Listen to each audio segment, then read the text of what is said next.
Abdurrahman ibu ngapuranen aku yen nono salah lan luputku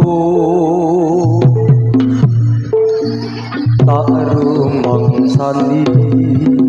aku duweni dosa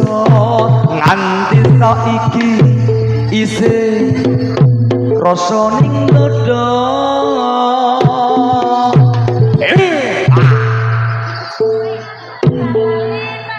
rino wengi rabani tansah ndedonga memuji marang kang kuwasa enggal pantuh paring pangapura urip ayem tentrem kanthi moyo